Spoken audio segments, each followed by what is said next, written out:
오늘 양자의 영을 받은 자들이라는 제목으로 하나님 말씀 증거하고자 하는데, 신앙생활이라는 게 뭡니까? 예수를 믿는다라는 건 또 뭘까요? 그리고 하나님과 하나님과 여러분의 관계는 어떤 관계일까요? 우리가 믿는다 고백하는 하나님은 전지전능하신 분으로서 온 우주 만물을 창조하시고 당신의 선하신 뜻에 따라 다스리고 계신 분이십니다.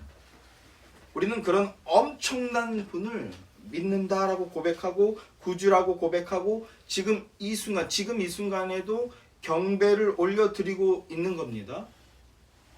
66권으로 된 이 성경은 다양한 구도와 다양한 장치와 다양한 모형과 예표와 그리고 다양한 표현으로 이 한 분 삼위 하나님과 우리와의 관계에 대해서 다각도로 말씀해주고 있습니다. 어떤 때는 신랑과 신부의 관계로서 표현되기도 하고요. 또 어떤 때는 왕과 백성의 관계로 표현되기도 합니다.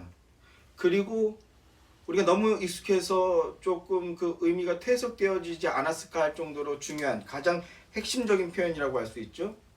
절대 끊을 수 없는 사랑의 관계, 때론 어리석어 보일 정도로 한결같이 지극한 사랑을 일방적으로 쏟아 부어 줌으로써 하나님 나라의 백성에 합당하고 천국에 입성하기에 합당한 모습으로 지어져 가게 한다라는 측면을 드러낼 때는 어떤 관계로 표현됩니까? 아버지와 자녀라는 관계 구도로서 하나님과 우리의 관계를 말씀하고 있습니다.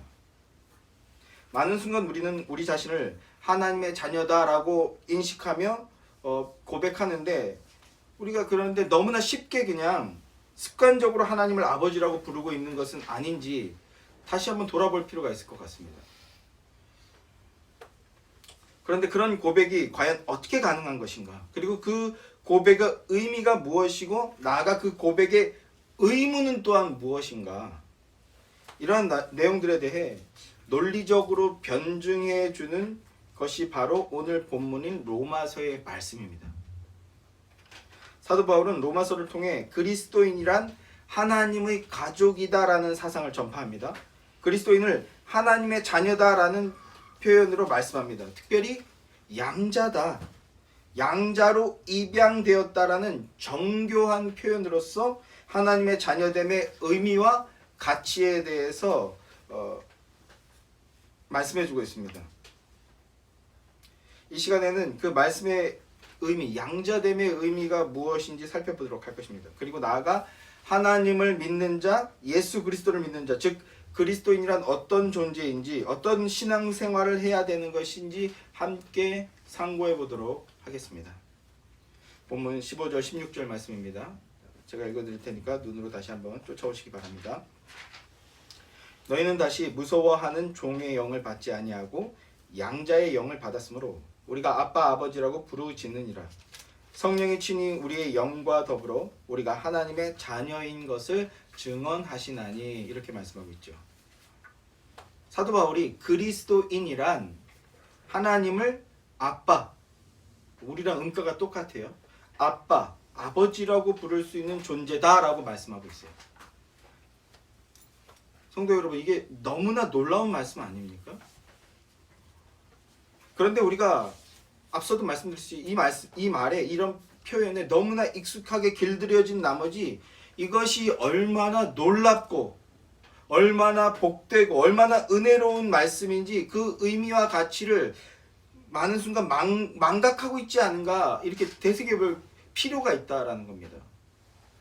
성령 하나님께서 친히 우리 안에서 우리 마음과 심령에 증언하여 주시고 있습니다. 그렇게 해주심으로써 우리가 하나님과 자녀의 관계에 있구나라는 사실을 깨닫고 믿을 수 있게 해주신다는 겁니다. 은혜 받았을 때 우리가 뭐라고 고백하게 된다고요? 하나님 아버지라고 표현하게 된다고요. 하나님을 아빠, 아버지라고 부를 수 있게 해주신다는 겁니다. 그러면서 본문 안을 보면 두 개의 대비되는 개념을 들어서 먼 결을 우리에게 말씀하고 있는 걸 보게 됩니다. 두 개의 대비되는 개념이 등장하는데, 하나는 다시 무서워하는 종의 영을 받지 말라 하는 종의 영이라는 개념입니다. 그리고 또 하나는 아빠, 아버지라고 부를 수 있는 양자의 영을 받았다라고 하는 양자의 영이라는 개념입니다. 종의 영이라는 개념과 양자의 영이라는 개념. 그런데 이 두 가지 대비되는 개념과 그리고 영이라는 단어의 의미에 대해서 정확한 이해를 갖지 못한 채 오해하고 있는 경우들을 우리가 적지 않게 보게 됩니다. 심지어 문맥에 대한 잘못된 이해와 로마서 전체의 문맥을 통한 일관성을 놓친 채 자의적인 해석들로 눈과 귀를 어지럽히는 그런 경우들을 너무나 많이 보게 되는데요. 그렇다면 그 종의 영과 양자의 영의 개념이 무엇인가? 먼저 종의 영이란 무엇입니까? 이 단어 자체가 어떤 신령하거나 영통한 의미를 담고 있는 그런 단어는 아닙니다. 이 단어를 막 파자하고 막 이 단어의 의미를 추적해가지고 이 단어 안에 종이라는 것과 영이라는 것과 또 그 조사와 막 이런 식으로 접근해서는 안 된다라는 거예요. 로마서 전체 그 로마서의 문맥 안에서 자연스럽게 의미를 유추하는 것이 올바른데 그러기 위해서는 우리가 로마서 전체의 문맥을 이해할 필요가 있어요. 기본적으로 아주 간단한 얘기인데 기본적으로 로마서는요 창세기의 내러티브와 토라라고 하죠. 우리가 토라가 뭡니까? 모세오경. 모세오경은 토라라고 하고요. 나아가서는 구약 성경을 이제 토라라고 총칭합니다. 여기서는 이제 모세오경이라고 압축해도 괜찮겠는데요. 모세오경, 창세기, 출애굽기, 레위기, 민수기, 신명기 이 모세오경의 전체 이야기 순서를 차용하여서 그 순서를 따라가는 구조로 작성되어 있는 게 로마서입니다. 이를테면 아담의 범죄로부터 시작된 타락과 나아가 온 인류의 타락. 그리고 그래서 대표적인 사건이 노아의 홍수 위에 하나님께서는 흩어지라고 명령하셨는데 그 홍수 속에서도 건짐을 받고 다시 생겨난 그 많은 인류가 어떻게 행동했습니까? 하나님 말씀에 불순종했죠. 흩어지라고 했지만 흩어지라고 한 하나님의 말씀에 불순종하며 다시는 물로 심판하지 않겠다라는 이 언약까지도 불신하여서 어떤 일을 벌입니까? 넓은 평원에 모여서 스스로 하나님의 힘과 겨루어 보겠다. 스스로의 힘으로 하나님과 대면해 보겠다. 하나님과 견주어 보겠다 하면서 뭘 했습니까? 바벨탑을 쌓았죠. 자신의 안전을 확보하고 동시에 하나님의 영역까지 한번 도달해 보겠다. 이런 바벨탑 사건이 있었습니다. 또다시 온 인류가 타락한 겁니다. 이렇게 온 인류가 타락한 세태 속에서 하나님은 어떻게 하셨습니까? 이게 하나님의 방식인데요. 하나님은 한 사람을 찾으셨습니다. 한 사람을 선택하고 한 사람을 불러내시는 겁니다. 그 한 사람이 누굽니까? 아브라함이죠. 아브라함. 그래서 우리가 믿음의 조상이라고 표현하는 겁니다.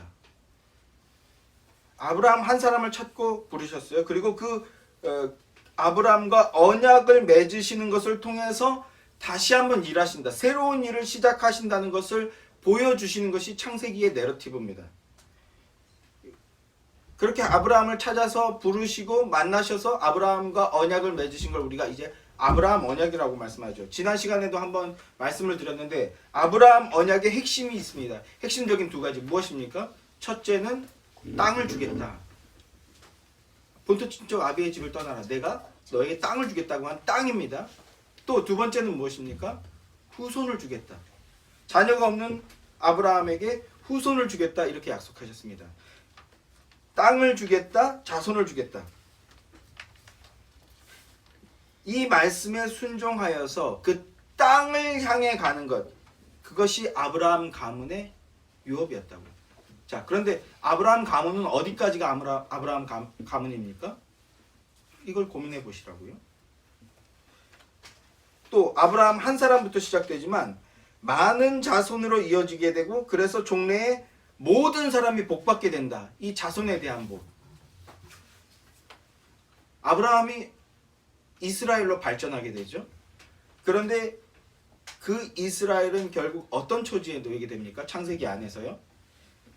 바로를 머리로 하는 애굽 나라의 노예로 전락해버리죠.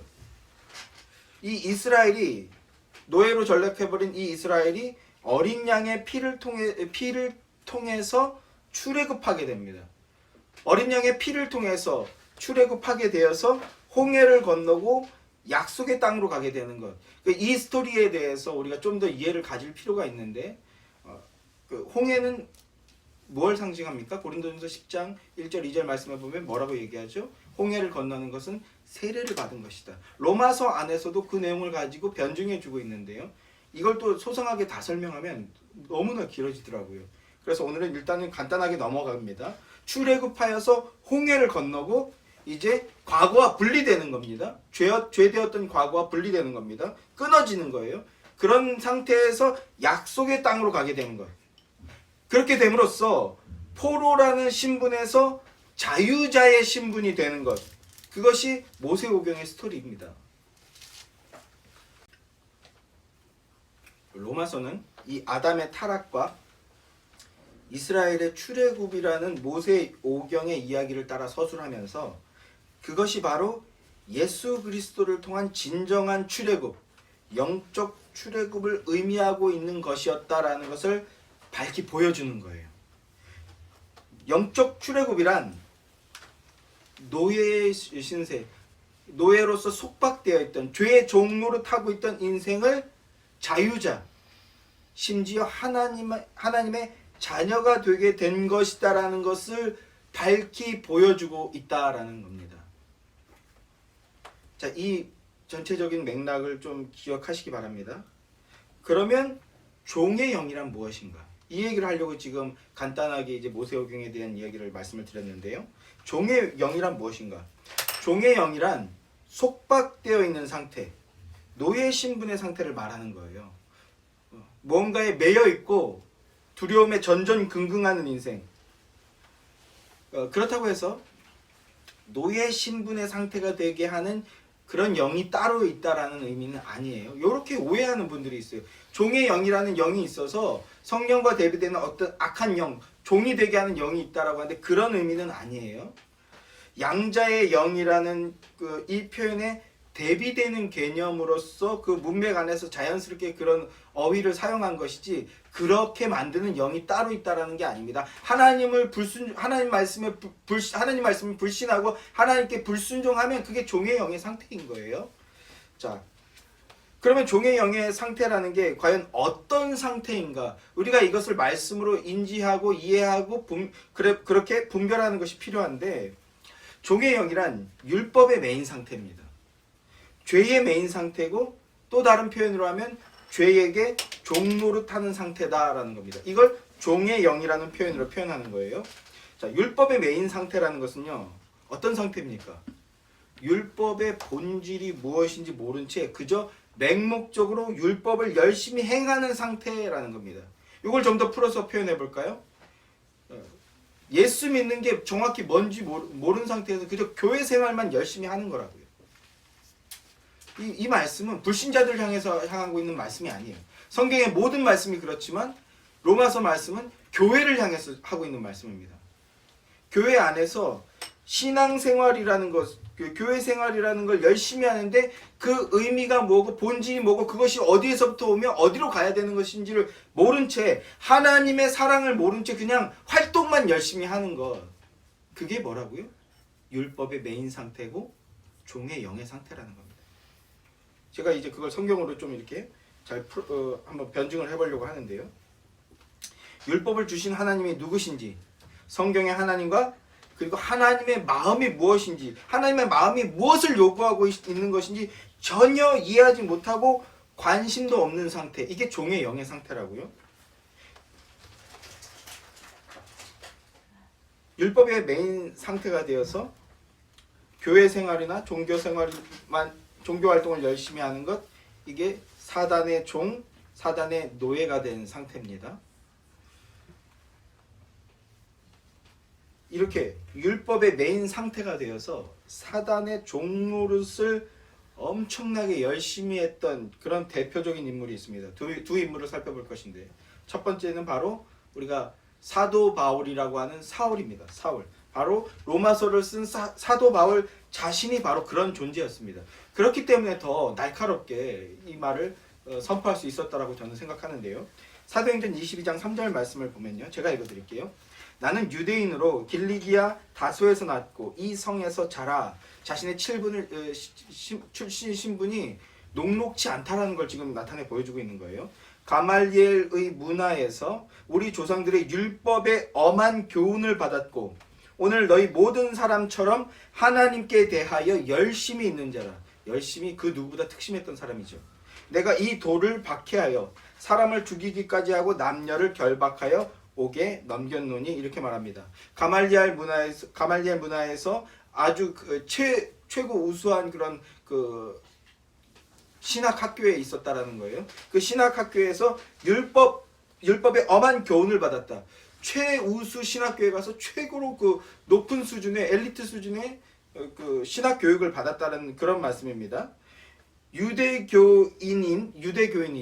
유대교인인 사도 바울이 같은 유대 민족이지만 그러나 자신들의 그 율법 체계를 벗어나고 자신들의 종교 체계를 지금 망그러뜨리고 있는 이 기독교인들을 불법적인 집단이라고 생각하고 있었다라는 거예요. 그래서 율법을 지키고 보수한다는 미명으로 기독교회를 박해하고 심지어 그들을 잡아서 죽이는 일을 서슴지 않았던 인생이다. 이렇게 자신을 소개하고 있는 겁니다. 대표적인 인물이 있죠. 누굽니까? 스데반 집사죠. 자신들의 율법의 기준에 지금 맞지 않다라고 생각한 거예요. 정확하게 하면 자신들의 종교 체계를 지금 틀렸다고 공격하고 있다라고 생각하는 겁니다. 그래서 서슴지 않고 죽인 겁니다. 그리고 그 자리에 누가 있었죠? 이 사울이라는 청년, 사도 바울이 그 자리에 함께 있었던 겁니다. 사도 바울은 신앙이라는 행위로만 봤을 때 그 신앙이 아주 특심했던 사람이에요. 이게 오늘날로 치면 그래서 지금 전 지역을 돌아다니면서 그 기독교인들을 잡아서 죽이려고 막 불같이 지금 달려가고 있는데 이걸 오늘날로 치면 선교 여행을 떠난 거라고도 할 수 있는 겁니다. 뭔지도 모르고 열심히 다니고 있는 거예요. 그냥 그게 하나님을 반하는 것인지 하나님의 백성들을 죽이는 것인지도 모르고 열심히 지금 떠나고 있는 겁니다. 하나님 말씀의 진의는 모른 채 사람 잡아 죽이는데 잡아 죽이는 이 종교 활동에 물불을 안 가리고 있는 거예요. 그게 율법의 메인 상태, 죄에게 종노릇하는 상태, 즉 종의 영의 상태입니다.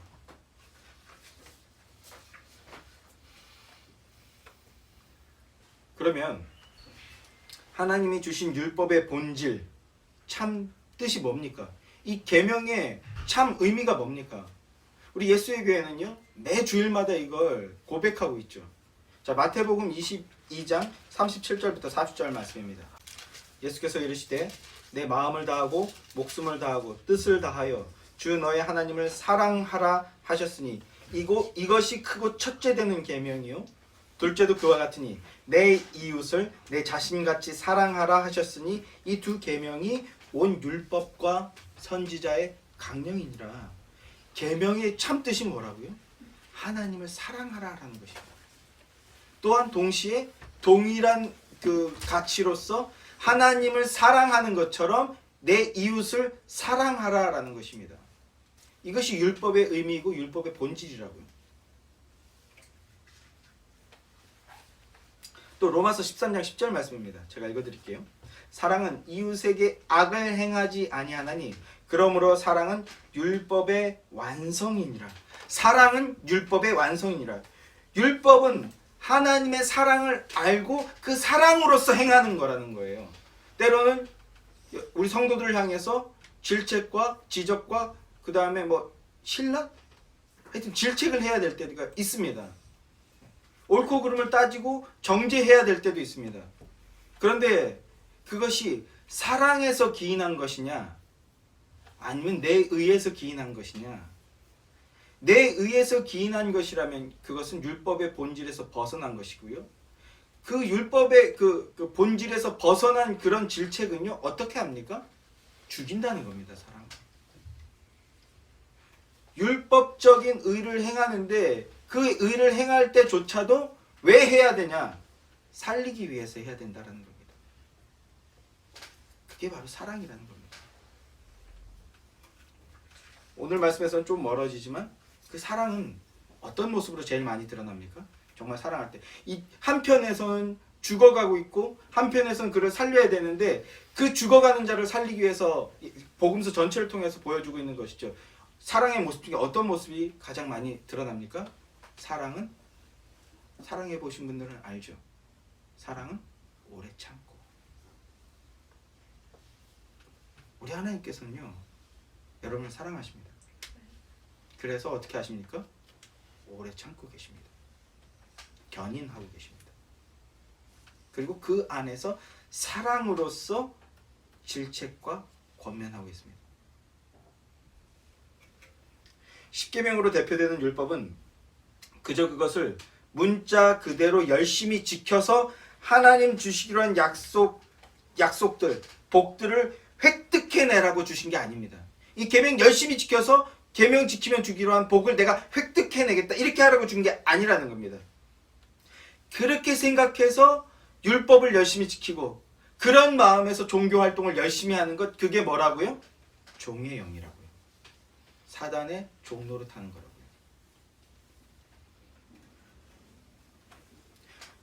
또 율법의 기능에는요, 죄를 정죄하고 폭로하는 기능이 있습니다. 이게 율법의 기능입니다. 율법을 통하여 죄인이 죄인인 것을 폭로되게 하는 것. 더 나아가서는요, 율법은요, 죄를 더욱 죄되게 만드는 거예요. 이것이 하나님이 주신 율법의 기능입니다. 그러나 우리 인간에게 타인을 정죄하여 죽이라고 준 것은 아닙니다. 오히려 십자가를 통하여 그 율법의 의를 모두 성취하신 예수 그리스도의 사랑을 깨닫고, 너희도 그렇게 예수 그리스도께서 몸소 보여주신 그 사랑처럼 너희도 그렇게 형제와 이웃을 사랑하라라고 하신 것입니다. 아멘이십니까?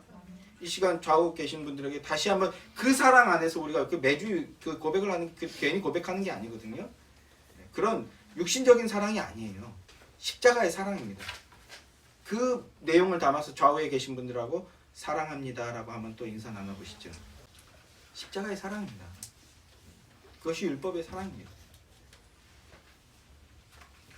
로마서 13장 8절 말씀을 보면요, 남을 사랑하는 자는 율법을 다 이루었느니라. 사도 바울은 이걸 몰랐어요.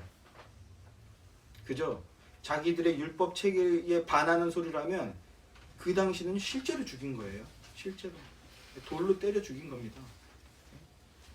나무에 매달아 버리는 겁니다. 지금은 그 영적으로 죽이는 그런 시대라고 할 수 있는데, 그런데 그게 아니라 사랑해 버리는 거예요. 예수 그리스도께서 하신 것처럼 사랑해 버리는 겁니다. 다메섹 도상에서 빛으로 오신 예수님을 사도 바울이 만났죠. 그 사도 바울에게 이렇게 말씀하셨습니다. 지금 네가 형제와 이웃을 잡아 죽이기 위해 그 열심을 내고 있는데, 그 너의 그 열심은 그리고 그 너의 그 율법 행함은, 너의 그 종교 활동은 나를 박해하는 것이고 나를 죽이는 것이다. 바울은 그 빛으로 오신 예수님을 만나는 그 사건을 통해서 비로소 율법의 참 의미를 깨닫게 돼버린 거예요. 하나님의 참 자녀로 거듭나게 돼버린 겁니다. 종의 영을 벗게 된 겁니다. 하나님의 자녀가 된다는 것은 율법 준수라는 자신의 행위와 노력과 수고로 되어지는 것이 아니라 하나님의 선택하심, 하나님의 찾아오심으로 되어진다는 것을 깨닫게 된 겁니다. 하나님을 오해하고 하나님을 뜻을 곡해한 자, 자신의 행위와 노력과 자신의 어떤 그 의를 통해서 하나님의 복을 쟁취해내려고 했던 자가 또 있죠. 또 다른 대표주자 누굴까요? 바로 이삭의 아들 야곱입니다. 이 말씀도 한번 찾아보죠. 창세기 28장 10절부터 22절까지의 말씀입니다. 야곱이 브엘세바에서 떠나 하란으로 향하여 가더니 한 곳에 이르러 해가 진지라. 거기서 유숙하려고 그곳에 한 돌을 가져다가 베개로 삼고 거기 누워 자더니 꿈에 본즉 사닥다리가 땅 위에 서 있는데 그 꼭대기가 하늘에 닿았고 또 본즉 하나님의 사자들이 그 위에서 오르락 내리락하고 또 본즉 여호와께서 그 위에 서서 이르시되 나는 여호와니 너의 조부 아브라함의 하나님이요 이삭의 하나님이라. 내가 누워있는 땅을 내가 너와 내 자손에게 주리니 내 자손이 땅에 티끌같이 되어 내가 서쪽과 동쪽과 북쪽과 남쪽으로 퍼져 나갈지며 땅의 모든 족속이 너와 내 자손으로 말미암아 복을 받으리라. 내가 너와 함께 있어 내가 어디로 가든지 너를 지키며 너를 이끌어 이 땅으로 돌아오게 할지라. 내가 내게 허락한 것을 다 이루기까지 너를 떠나지 아니하리라 하신지라. 야곱이 잠이 깨어 이르되 여호와께서 과연 여기 계시거늘 내가 알지 못하였도다. 이에 두려워하여 이르되 두렵도다. 이것이요 이것은 다름 아닌 하나님의 집이요 하늘의 문이로다 하고 야곱이 아침에 일찍이 일어나 베개로 삼았던 돌을 가져다가 기둥으로 세우고 그 위에 기름을 붓고 그곳 이름을 베델이라 하였더라. 이 성의 옛 이름은 루스더라. 야곱이 서원하여 이르되 하나님이 나와 함께 계셔서 내가 가는 이 길에서 나를 지키시고 먹을 떡과 입을 옷을 주시어 내가 평안히 아버지 집으로 돌아가게 하시오면 여호와께서 나의 하나님이 되실 것이요 내가 기둥으로 세운 이 돌이 하나님의 집이 될 것이요 하나님께서 내게 주신 모든 것에서 10분의 1을 11조를 내가 반드시 하나님께 드리겠나이다 하였더라. 이렇게 말씀합니다. 자, 말씀을 좀 한번 자세히 보시기 바랍니다. 꿈에 본즉, 자 12절 말씀이죠. 꿈에 본즉 사닥다리가, 이 전체 문맥은 이해하고 계실 거라고 생각합니다. 야곱과 에서가 야곱이 에서의 장자의 축복을 빼앗았죠. 이것에 분노하여서 에서가 야곱을 죽이겠다고 하자 지금 삼촌 라반이 있는 곳으로 떠나던 어느 한 날의 얘기입니다. 자, 우리가 흔히 그 들에서 돌베개 베고 자려고 하는 그 상황의 얘기예요. 꿈에 본즉 사닥다리가 땅 위에 서 있는데 그 꼭대기가 하늘에 닿았고 또 본즉 하나님의 사자들이 그 위에서 오르락 내리락하고, 지금 하나님의 임재를 경험하고 있는 겁니다. 그리스도의 중보자이신 그리스도를 지금 체험하고 경험하고 있는 그런 내용입니다. 나중에 요한복음 1장 50절 말씀을 보면요, 예수 그리스도께서 내가 그때 야곱을 보았다, 내가 그때 그 야곱과 만난 자가 바로 나다, 이렇게 얘기하는 거, 니고데모에게 알려준, 니고데모가 아니고 누구죠? 나다나엘인가요? 에게 알려주는 그런 말씀이 나오는 것을 알 수가 있는데요. 자, 그런 다음에 또 이어지는 말씀에 보면 또 본즉 여호와께서 그 위에 서서 이르시되 나는 여호와니 너의 조부 아브라함의 하나님이요 이삭의 하나님이라. 내가 누워있는 땅을 내가 너와 내 자손에게 주리니. 이게 뭡니까? 아브라함의 언약을 지금 재확인시켜주고 있는 거예요. 쉽게 얘기하면 오늘 하나님의 말씀이 지금 선포되고 있는 겁니다. 그런데 야곱은요, 아직도 종의 그 영에 휩싸인 상태라서 그 말씀의 진리, 하나님을 만나고 하나님의 음성을 듣고 있음에도 깨닫지 못하고 있는 상태인 겁니다. 그래서 내가 너와 함께 있어 내가 어디로 가든지 너를 지키며 너를 이끌어 이 땅으로 돌아오게 할지라, 이렇게 말씀해주고 있는데 온전히 드러내지 못하고 있는 거예요. 하나님께서도 지금 여러분들에게 이렇게 말씀합니다. 내가 너와 함께 있어, 네가 어디로 가든지 내가 너에게 아브라함에게 주었던 그 약속의 땅 오게 하겠다, 이렇게 지금 우리에게도 말씀하고 있는 것입니다. 여러분들은 믿음으로 그 말씀의 참 진리를 깨달아 그 믿음으로 그 말씀을 따르는 복된 자들이 되길 소망하는데, 자, 내가 내게 허락한 것을 다 이루기까지 너를 떠나지 아니하리라 하신지라, 이렇게 말씀합니다. 그 이어지는 말씀을 보면 야곱이 잠이 깨어 이르되 여호와께서 과연 여기 계시거늘 내가 알지 못하였도다, 이렇게 얘기합니다. 이게 어떤 의미입니까? 바로 이 전까지만 해도 야곱은, 그리고 이삭과 아브라함, 이 사람들, 이 믿음의 사람이라고 하는 이 사람들은요, 하나님은 어떤 특정한 장소에만 계시고 특정한 사람과만 함께 하시는 줄 알았다라는 겁니다. 오늘날은 어떻습니까? 하나님이 교회당에만 계신가요? 교회당에만 하나님이 계시다고 생각하는 사람들이 있는 것 같아요. 그 교회당이 아닌, 교회처럼 생긴 건물이 아닌 곳에는 하나님이 안 계십니까? 그러니까 교회처럼 생긴 건물이 아닌 곳은 교회가 아니라고 생각하는 사람들이 있는 것 같아요. 아직도 그 거듭나기 전에 야곱의 모습과 큰 차이가 없는 겁니다. 종의 영에 매인 사람들의 본질은 그런 것입니다. 자, 하나님이 가나안에만 있는 줄 알았어요. 왜냐하면 하나님이 약속의 땅이라는 그 약속의 땅에만 있는 건 줄 알았다고요. 거기에서 벗어나면 안 된다. 그 약속의 땅이라는 것, 가나안이 가지고 있는 의미는 뭐냐면 그리스도와의 연합별이에요. 예수 안에 있어야 됨을 의미하는 겁니다. 야곱은 아직 이 사실을 못 깨달은 거예요. 주님 품 안에 있어야 된다라는 겁니다. 어떤 공간이나 장소에만 있어야 되는 게 아니라 주님 안에 있어야 되고 주님과의 그 주님의 사랑 안에 있어야 되고 주님의 말씀 안에 있어야 된다. 이걸 아직 깨닫지 못했다라는 그런 의미로 우리는 해석하면 됩니다. 이에 두려워하여 이르되 두렵다. 종의 영에 그 휩싸인 사람의 특징은 두려움이에요. 그 모든 행함이 두려움에 기인하고 있다는 겁니다. 그러면서 딴에는 이제 뭔가를 깨달아서 뭐라고 얘기합니까? 여기가 하나님의 집이구나. 또 지금 무슨 생각하는 거예요? 가나안에만 하나님이 있는 줄 알았어요. 근데 가나안을 벗어나서 여기서 하나님을 만났어요. 그러면 하나님은 어느 곳에나 계신 분이시구나. 하나님은 거룩하신 분이기 때문에 거룩하지 못한 장소에 가실 수 없는 분이고 가시지 않는 분이지만 그러나 하나님의 백성이 있다면 그것도 서슴지 않고 가시는 분이세요. 여기에 왜 계십니까? 야곱이 있기 때문에 거기 계신데 이걸 못 깨달은 거예요 아직.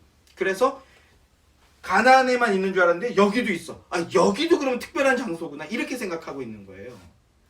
이게 어떤 의미인지 좀 이해되십니까? 그래서 여기가 하나님의 집이구나. 여긴 특별한 장소구나. 여긴 거룩한 장소구나. 여긴 성별된 장소구나. 이렇게 이해하고 있다는 겁니다. 그래서 야곱이 아침에 일찍 일어나 베개로 삼았던 돌을 가져다가 기둥으로 세우고 그 위에 기름을 붓고 그곳의 이름을 베델이라 하였더라. 하나님의 집이라 명한 겁니다. 자, 이것도 아직 종의 영에서 깨어나지 못한 상태인데요.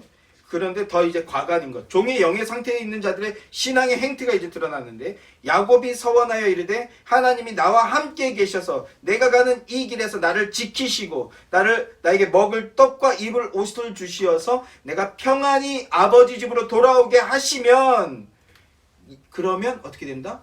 여호와께서 나의 하나님이 되실 겁니다. 지금 이게 어떤 의미입니까?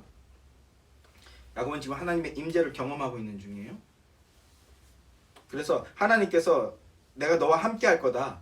내가 너를 반드시 내 아버지의 집, 내가 약속한 땅으로 돌아오게 할 거다. 이렇게 말씀을 주고 있는데 그리고 나아가서 너로 말미암아 많은 민족이 아브라함에게 약속했던 그 많은 민족이 실제로 이스라엘을 통해서 야곱을 통해서 나타나지 않습니까? 그 많은 민족을 이루어서 내가 복을 받게 할 거다. 라고 하나님께서 이렇게 말씀하셨는데 그래서 가나안 땅으로 돌아오겠다 이렇게 말씀하셨음에도 종의 역에 빠진 이 그 전형적인 캐릭터로서 야곱은요. 하나님의 언약을 믿음으로 받지 못하는 거예요.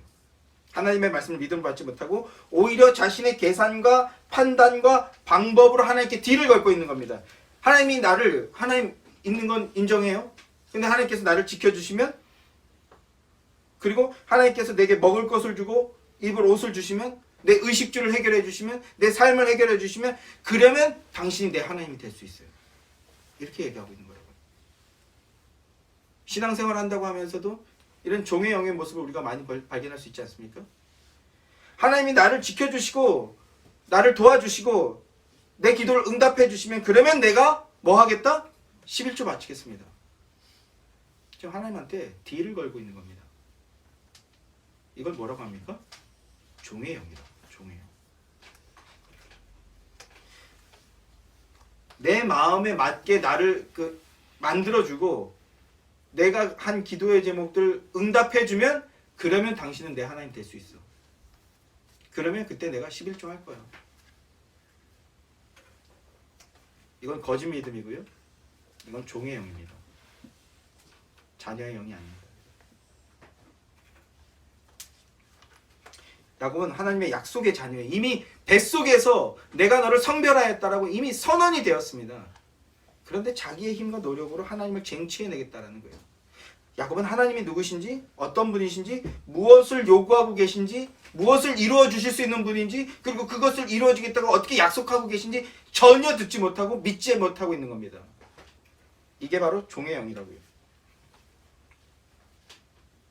하나님이 나의 하나님이 되어주시는 것 누가 할 수 있습니까? 내가 하는 것 아닙니다. 하나님이 나의 하나님이 되어주시는 것 오직 하나님만 하실 수 있습니다. 그리고 하나님은요, 내가 너의 하나님이 되고 너를 내 백성 되게 하겠다. 내가 너의 아버지가 되고 네가 나의 자녀가 되게 하겠다. 성경 전체를 통해서 약속해 주시고 그 약속을 이루어 가주고 계십니다.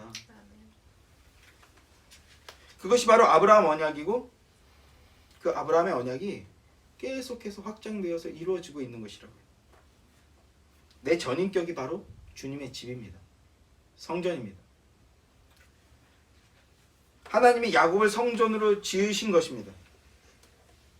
결국 우리는 성전된 인생, 이스라엘이라는 그 구약의 교회로 만들어 버리신 걸 우리는 창세기를 통해서 잘 알고 있죠. 이것이 바로 성도의 인생, 그리스도인의 인생입니다. 그리고 11조는 뭡니까, 여러분? 11조가 뭡니까? 돈 100만 원 벌면 10만 원 내는 겁니까? 1000만 원 벌면 100만 원 내는 겁니까? 그럴 거면 여기 계신 여러분 모두 다 한 1억씩 버시기를 주님의 이름으로 축원합니다. 이러면 또 아멘 또 열심히 하죠. 더 벌어야죠. 11조 1억씩 할지어다. 이러면 또 우리 신나서 아멘 하죠. 율법으로서의 그 금액의 계산, 그것도 율법 안에서 틀린 것은 아닙니다. 그리고 실제로 그러한 일들이 나타나는 것 복입니다. 그러나 진짜 11조는 뭡니까? 이 본질을 놓친 채 율법의 행위에 머물러서 기복주의가 왕되는 이런 현상들이 우리 벌어졌던 겁니다. 율법의 본질, 11조의 본질을 모르니까요. 11조의 본질이 뭡니까? 바로 예수 그리스도입니다. 11조란 예수 그리스도입니다. 예수 그리스도를 통해서 야곱이 그 사닥다리 환상을 보았고 나중에 야뽕나루에서 씨름을 거는 그 천사를 통해서 거듭나지 않습니까? 바로 예수 그리스도를 구주로 모시는 것. 그럴 때 내가 하나님의 첫 열매가 되는 인생이 된다. 존재가 된다. 이게 11조라고요. 이게 11조. 이 11조의 본질을 믿음으로 붙드시길 바랍니다. 종의 영이란 사단의 속박에 갇혀 있는 것이고 노예의 신세로 살아가는 것인데 주를 믿는다고 하면서도 사랑이 없이 행하는 상태를 말하는 것이고 그것이 생명이 없는 상태이고 이웃을 죽이는 상태가 되는 것을 말하는 거라는 겁니다. 그런 상태에 놓인 자녀가 아니기에 여기서 자녀의 영의 상태에 놓인 자녀가 아니기에 상태가 아니기에 생명이 없고 생명이 없기에 두려움에 휩싸여 있는 겁니다. 야복나루에서 야곱은요 꼭 강 하나만 건너면 약속의 땅으로 넘어가는데 그걸 못 넘는 거예요. 두려워서. 그걸 못 넘는. 근데 언제 넘게 됩니까? 그 강을요? 예수 그리스도를 만났을 때 넘게 되는 겁니다. 그게 바로 종의 영입니다. 생명이 없기에 무엇을 하든 은혜와 감사가 아닌 두려움에 휩싸여서 하는 거예요. 히브리서 2장 14절 말씀 보면요. 또 죽기를 무서워함으로 한평생 매여 종로로 타는 자들 그들을 예수 그리스도가 어떻게 했다고요? 놓아주셨다라고 얘기합니다. 해방시켜줬다고 말합니다. 종의 영이 아닌 자녀의 영에 있는 사람은요. 고난조차도 감사하게 됩니다. 그러나 종의 영에는요. 그런 신앙의 모습이 나올 수 없어요. 두려움에 기인하여 행하고 그리고 그 행함은 내가 11조 안 하면 저주받을 텐데 내가 주일 성수 안 하면 저주받을 텐데 벌받을 텐데 내가 뭐 안 하면은 우리 가정에 어떤 환란이 일어날 텐데 이게 종의 영이라고요. 두려움에 기인하여 행하고 그 행함은 형제와 이웃을 사랑하며 살리는 것이기보다는 정죄하고 죽이는 것이 된다라는 겁니다. 그것이 종의 영이고 종의 영에 휩싸여 있다면 그 종의 영에서 벗어나시는 여러분들 되기를 소망합니다. 자, 바울도 그리고 야곱에게도 자녀의 영, 양자의 영이 필요했습니다. 그리고 우리에게도 그 양자의 영이 필요합니다. 양자의 영은요. 사람이 친구를 위하여 자기 목숨을 버리면 이보다 더 큰 사랑이 없나니라고 한 이 사랑을 행한 사람이 누굽니까? 바로 예수 그리스도시죠. 이 예수의 십자가의 사랑으로 말미암아 얻게 된 것입니다. 우리가 양자의 영을 얻었는데 무엇 때문에 얻게 됐다고요? 예수 그리스도가 친구를 위하여 목숨을 버린 그 십자가의 사랑으로 말미암아 얻게 되었다고요. 하나님의 독생자이신 예수 그리스도가 하나님의 율법에 충실하였고 하나님의 언약을 믿음으로 따랐기 때문에 가능해진 것이라는 겁니다. 그 예수를 믿는 자들, 그 자들은 사단의 속박에서 해방되었고요. 하나님의 자녀가 되는 영적 출애굽을 한 자들을 말하는 것입니다. 더는 죽음의 공포 때문에 두려워할 것이 없는, 두려워하지 않는 그런 존재들이 된 겁니다. 그것이 자녀의 영입니다. 무엇을 하든 두려워서 하는 것이 아니라 사랑 때문에 하는 거라고요. 우리 이제 새 신랑에서 거의 벗어나고 있는 우리 형제, 이 말씀을 이해됩니까? 두려워서 행하는 것이 아닙니다. 설거지 왜 합니까? 사랑하기 때문에 하는 거죠. 우리 사모님이 힘이 세서 두려워서 하는 게 아니라 사랑하기 때문에 하는 거라고요. 무슨 설거지론이니 이런 그 종의 영에 휩싸여 가지고 우리나라가 지금 망해가고 있는데, 그래서 더욱 양자의 영을 입은 자들이 필요한 겁니다. 양자의 영, 아빠 아버지라고 부를 수 있는 자유하는 자녀의 영. 양자의 영이란 무엇입니까? 양자의 영이 무엇을 말하는 겁니까? 첫째, 사단의 가정에서 하나님의 가정으로, 자유하는 가정으로 가정이 옮겨지게 된 겁니다. 요한복음을 보면요, 육신의 소욕을 따르며 육신의 본성대로 행하는 자들, 율법에 매여 있는 자들, 종의 영에 휩싸여 있는 자들을 향해서 예수 그리스도께서 뭐라고 말씀하십니까? 너희 아비는 마귀다, 이렇게 말씀하십니다. 예수 그리스도의 십자가가 대속의 죽음과 부활, 그리고 그리스도인의 그것을 믿는 믿음, 이 믿음이 사단의 가정에서 하나님의 가정으로 옮겨지게 된 역사입니다. 아버지가 바뀌는 거예요. 자녀의 둘째는요, 아버지가 바뀌었다면요, 하나님 아버지의 성품에 참여하는 자가 됩니다. 부끄러운 고백이지만 어렸을 때 저는 저의 돌아가신 아버지를 안 좋아했어요. 아버지처럼 되고 싶지가 않았어요. 불행한 것이죠. 그런데 어느 날 철들고 보니까 뭐 그냥 하는 행동이, 하는 짓이라고 할 뻔했어. 하는 행동이 아버지랑 똑같은 거예요. 나는 닮고 싶지 않아라고 결단할 만큼의 그런 것들이었는데, 나이 들고 보니까 어느 순간 보니까 내가 아버지와 똑같이 행동하고 있는 거예요. 너무 놀랐어요. 한 번도 배워본 적도 없고, 우리 윗세대들, 저보다 더 윗세대들 중에 뭐 저희 또래, 제가 이제 그런 또래의 마지막 세대로 생각하는데, 아버지로부터 살갑게 뭔가를 배우고 아버지에게 뭔가를 따라하고 이런 거 없고 그냥 방치에 가까운 그런 세대잖아요. 그런데 어느 순간 보니까 아버지의 행동 방식과 행동 패턴이 똑같아. 근데 내 딸도 똑같아, 나랑. 와, 너무 놀랐어요.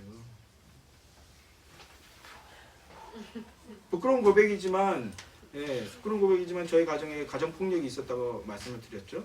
그래서 돌아가신 저희 어머니께서 저에게 그 가정폭력의 모습이 나타날까봐 너무 전전긍긍하시는 거예요. 그런데 저에게는 그런 모습이 없어요. 왜 그렇습니까? 육신의 아버지는 육신의 아버지가 있었지만 영적인 아버지를 만났기 때문이에요. 그 아버지의 성품에 참여한 자가 되었기 때문에 그런 육신적인 그 부패한 모습, 타락한 모습, 부족한 모습, 연약한 모습들이 제거되어지게 된 겁니다.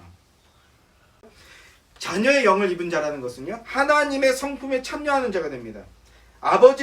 올바른 아버지를 되찾은 것입니다. 그 되찾았기에 아버지 하나님의 사랑하심과 돌보심 속에서 하나님 아버지의 성품을 담게 되고 따르는 자가 되는 겁니다. 그게 바로 뭡니까? 자녀의 영입니다. 여러분에게 하나님 아버지의 모습이 안 나온다, 내가 자녀의 영이 있는가 확인하시는 거예요. 그리고 하나님은 어떤 분이신가, 그걸 고치려고 애쓰려고 하지 마세요. 물론 애써야 되지만 본질을 얘기하는 겁니다. 하나님이 어떤 분이신가, 예수 그리스도가 어떤 분이신가, 성령 하나님께서 무엇을 증언하고 계신가, 그것을 읽고 묵상하십시오. 그러면 변화되는 거예요. 그것이 바로 로마서 8장에서 말하는 생명의 성령의 법이에요. 저도 저에게서 그런 폭력적인 모습이 드러날까봐 저도 사실은 두려워했어요. 그런데 예수 믿고 결혼하고 보니까 그런 모습이 없진 않은데 생명의 성령의 법에 눌려 있는 거예요, 그게. 그래서 안 나타나는 거예요. 그리고 하나님 사랑과 이웃 사랑, 하나님 사랑하고 아내 사랑하니까 그 모습이 안 나타나요. 생명의 성령의 법에 붙들린 자녀의 영을 가진 성도들이 되시기 소망합니다. 그러면 무엇하게 됩니까? 더 사랑하게 되는 거예요. 자, 하나님은 완전하신 분이십니다. 하나님 아버지의 자녀를 향한 사랑은요 1.1획의 오차도 없는 완전한 사랑입니다. 아버지 하나님은 틀림이 없으신 분이시고요. 아멘이십니까? 아버지 하나님의 그 사랑은요 변함이 없어요. 변질되지 않습니다. 하나님의 그 사랑은 틀림이 없고 완벽한 사랑이고 변함이 없다라는, 변질되지 않는다라는 이 사랑을 확신하시는 여러분 되시길 바랍니다. 그리고 확신 가운데 신뢰하고 의뢰하시는 여러분들 되기를 소망합니다. 하나님의 사랑과 돌보심에 대한 확신 안에 거할 때 우리는요 주님의 비전을 따를 수 있게 되는 거예요. 주님의 성품에 참여할 수 있게 되는 겁니다. 믿음의 진보를 이루고 더욱 거룩한 상태로 되는 겁니다. 제가 어저께 설교 준비하면서 쉬는 시간에 인스타 뭐 쇼타임인지 요새 막 그렇게 해서 짧은 영상들 되게 많이 오잖아요. 근데 너무나 은혜 받는 영상을 하나 봤어요. 이 사랑과 돌보심 가운데 신뢰가 완전하게 연합되었구나라는 그런 확실한 그 영상을 하나 봤는데, 뭐냐 하면 그 도베르만인가 무슨 개예요. 요새 이제 개 한 마리가 이런 테이블 위에 올라가서 뒤로 떨어지는 거예요. 뒤로 떨어지는 거. 이 뒤로 자빠지는 거. 이게 뭐 어떤 의미인지 아시겠습니까? 아마 제 자녀들한테 아빠 믿고 뒤로 한번 넘어져봐 그러면 이 패역한 자식들은 절대로 안 할 거예요. 안 해줄 거잖아 이러면서. 근데 이 큰 개가 거의 막 1m 넘는 그 테이블 위에서 뒤로 넘어지는 거예요. 내 주인이 나를 반드시 안을 것이다라는 이 확신에서 뭐 거룩한 모습으로 뒤로 넘어지는데 진짜로 내 눈에 거룩해 보이더라고. 걔가 뒤로 넘어지는데 주인이 다 안아주면서 서로 눈을 마주치는데 야 이거 너무 은혜롭다. 너무 거룩하다. 이게 자녀의 영입니다. 개를 들어서 이걸 한 것이 참으로 애매모호하지만 이게 자녀의 영이라고요. 하나님 아버지의 사랑은 변질됨이 없고 변함이 없다. 한결같다. 이 사랑의 사랑과 돌보심 안에서 확실하게 믿고 신뢰하는 것. 그게 자녀의 영이라고요. 하나님 여러분 그렇게 사랑하고 계시고 지켜주실 겁니다. 그 확신 속에서 믿음의 진보를 이루어 나가는 여러분들이 되시길 소망합니다. 자, 이제 셋째는요. 영생의 존재가 되었다라는 거예요. 누구든지 주의 이름을 부르는 자는 무엇 된다고요? 구원을 얻게 된다. 아멘이십니까? 주 예수 그리스도의 이름을 믿는 자들, 그리고 그 이름을 부르는 자는 구원을 얻게 된다라는 겁니다. 거기서 출발하는 거예요. 요한복음은 이렇게 말씀합니다. 1장 12절 말씀이죠. 영접하는 자, 곧 그 이름을 믿는 자들에게는 하나님의 자녀가 되는 권세를 주었다. 예수 그리스도를 믿음으로 고백하는 자는요 무엇이 된다고요? 하나님의 자녀가 되는 권세를 얻게 된다고요. 구원은 자녀의 영이요 자녀의 권세입니다. 그리고 자녀의 권세는 뭡니까? 영생이에요. 영생. 요한복음 5장 24절 말씀입니다. 내가 진실로 진실로 너희에게 이르노니 내 말을 듣고 또 나 보내신 이를 믿는 자는 영생을 얻었고 재림 때 심판에 이르지 아니하나니 사망에서 생명으로 옮겼느니라. 우리 신천지라는 이단뿐만 아니라 많은 순간 어떤 영지주의나 알미니언주의에 빠진 사람들을 보면요 어떻게 됩니까? 신앙생활 하는데 뭔가를 얻고 이루어내기 위해서 하는 거라고. 두려워서 하는 거라고. 아 내가 이렇게 하다가 큰 벌 받습니다. 그러나 두려움이 아니라 사랑에서부터 나오는 마음이어야 한다라는 거예요. 하나님이 우리를 인격적인 존재로 사랑하듯이 우리도 인격적인 하나님을 사랑하는 것이지 종의 영처럼 이거 안 하면 벌 받기 때문에 이게 아니라는 겁니다. 하나님의 사랑은 영생인데 마지막 재림 때 심판 때 그 심판에서 면함을 얻게 된다라는 이 영생이라고요. 10장 28절 요한복음 10장 28절에서도 이렇게 말합니다. 내가 그들에게 영생을 주노니 영원히 멸망하지 아니할 것이요 또 그들을 내 손에서 빼앗을 자가 없느니라. 믿는 즉시 구원입니다. 그 구원은 영생이고요. 그리고 그 구원 얻은 자, 자녀가 하나님의 자녀가 된 자는 그 주님의 손으로부터 그 영생을 뺏을 수 없다라는 겁니다. 그거 빼앗을 자가 아무도 없다라는 겁니다. 로마서 8장 31절에서도 이렇게 말씀하죠. 만일 하나님이 우리를 위하시면 누가 우리를 대적하리요? 아무도 못 건드린다고. 여러분 하나님 믿으십니까?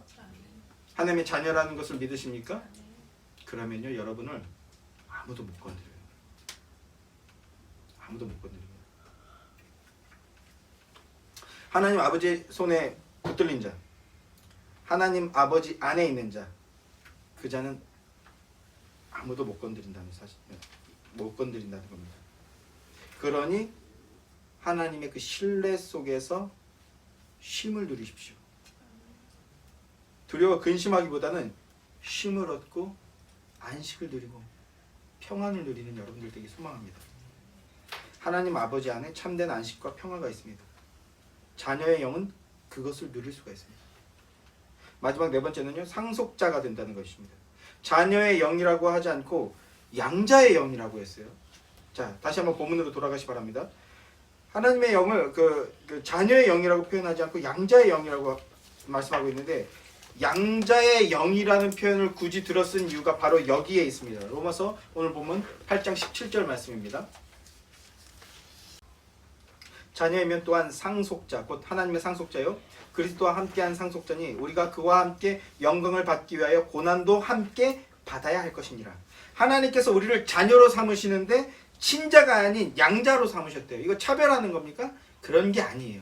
오히려 더 영광된 겁니다. 왜 양자로 삼으셨는가? 양자의 영을 주라는 표현을 썼는가? 양자라는 건요, 상속자라는 의미를 갖고 있다고요. 상속자. 오히려 친자에게는 상속을 안 할 수도 있는데, 양자로 삼은 자는요, 법적으로 양자를 삼은 자는요, 반드시 상속을 해야 됩니다. 그 상속자라는 의미를 나타내기 위해서 양자의 영이다라는 것을 단어를 사용한 겁니다. 상속자라는 의미는 두 가지 면에서 볼 수가 있는데요. 하나는요, 부모가 일찍 죽게 되는 경우가 있죠. 우리가 영화에서는 그런 장면 보잖아요. 이걸 이제 대부라고 하잖아요. 대리부모, 대부. 자녀를 부탁하는 거예요. 내 아이, 내 아들, 내 딸 좀 부탁한다. 히브리인들에게는요, 고엘 제도라는 게 있어서 아내로 삼아 버리는 거예요. 형수의 형의 아내를 내 아내로 삼아 버리는 거예요. 그래서 그 사람의 그 생활과 삶을 돌봐주게 되는 거죠. 그런데 히브리 개념 안에도요, 내 어떤 의미를 상속하게 하는 이런 개념들이 나타나는 것을 보게 되는데, 또 다른 상속자의 의미는요, 내 유업을 있게 하겠다. 내 어떤 뭐라고 해야 될까요? 비전이라고 해야 될까요? 계획이라고 할까요? 사업이라고 할까요? 이것을 있게 하겠다. 이런 의미에서 양자로도 영입이 됩니다. 아까도 말씀드린 히브리 안에도 그런 개념이 있는데, 아브라함에게 하나님께서 아브라함에게 자녀를 주겠다라고 약속을 했어요. 그런데 주시지 않는 겁니다. 뿐만 아니라 자기는 보면 자녀를 낳을 수 있는 상태가 아니에요. 불가능하다고 여겨지는 겁니다. 그래서 제일 처음 뭐라고 얘기합니까?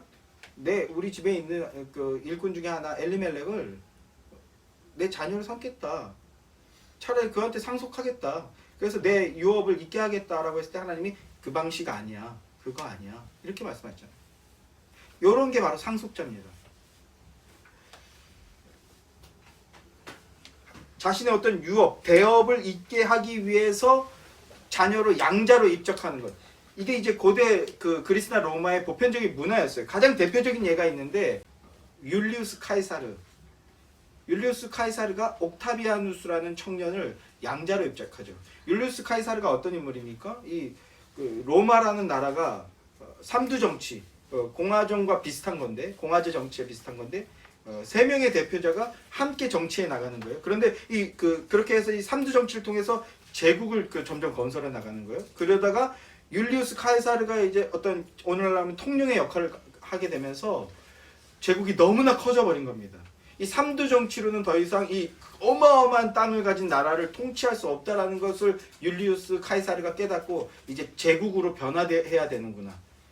제국으로 변화하려고 하는데 그 사람이 너무 독주하니까 이제 함께 삼두 정치를 벌이던 사람들이 율리우스 카이사르를 암살해 버리는 사건이 있죠. 자, 이때 율리우스 카이사르가 뭘 준비했냐면 옥타비아누스라는 엄청 똑똑한 청년을 아들로 양자 삼은 거예요.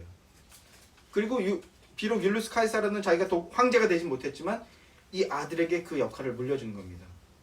그럼으로써 율리우스 카이사르 옥타비아누스라는 인물이 황제로 등극함으로써 제국, 그래서 엄청난 그 대제국을 건설하고 천년이라는 그 대제국의 기간을 갖게 하는 그런 나라로 탈바꿈시키게 되는데요. 그 사람이 바로 그 율리우스 카이사르 옥타비아누스가 바로 아우구스티누스죠. 이게 바로 그 로마인들이 가지고 있던 상속자 개념이었어요. 내가 어떤 큰 대망을 가지고 있는데 이 대망을 함께 이루어 나가거나 계속해서 이루어 나가라고 할 때 어떤 그 똘똘한 사람을 내 상속자라 있게 하는 것, 세우는 것. 이게 바로 그 상속자의 개념입니다. 그럼으로써 아우구스티누스가 그 로마라는 찬란한 제국을 건설하게 됐는데 하나님께서 그 사도 바울이 로마의 이 문화를 차용해서 표현하고 있는 거예요. 하나님께서 우리를 양자로 삼으셨다는 것은 예수는 내 친자인데 너는 내 친자가 아니니까 너는 이런 개념이 아니라, 이런 차별적인 개념이 아니라 그리스도와 함께한 상속자로 세우겠다라는 겁니다. 그리스도의 뜻을 이어받는, 마치 율리우스 카이사르의 그 대업을 아우구스티누스가 완수해 버렸듯이 예수 그리스도께서 십자가 부활까지 이루어 놓고 이 땅에 남겨놓은 그 대업, 뭡니까? 또 다른 교회를 만드는 것이죠. 또 다른 아들들을 만들어 나가는 겁니다. 이 대업을 자녀의 영으로서 주신다라는 겁니다. 지상에서 예수 그리스도에게 맡겨졌던 역할이 하나님을 구주라고 믿고 고백하는 그 백성들, 자녀들에게 유업으로 이어졌다라는 사실입니다. 이것이 자녀의 영이라는 겁니다. 아들 예수 그리스도께서 주의 속박 아래 신음하는 자들에게 생명의 복음을 선포하시고 복음으로서 생명을 건져 자유자가 되게 하신 것처럼 양자의 영을 받은 자들도 복음으로써 종의 영에 빠진 자들을 건져내고 자유자가 되게 해야 한다는 겁니다. 예수 그리스도께서 예수 그리스도의 이 일에 참여할 때 때로는 고난도 받게 된다는 거예요. 17절에는 먼저 영광보다 원문은 고난을 먼저 얘기하거든요. 때로는 고난도 받게 되지만 그러나 그 안에는 무엇이 있다? 영광이 있다라고 말씀합니다. 이어지는 8장 18절 말씀을 보면요, 생각하건대 현재의 고난은 장차 우리에게 나타날 영광과는 비교할 수 없다. 아멘. 이렇게 말씀하고 있다. 상속자의 유업 첫 시작은 아브라함부터였어요. 하나님은 아브라함에게 땅과 자손을 약속했습니다.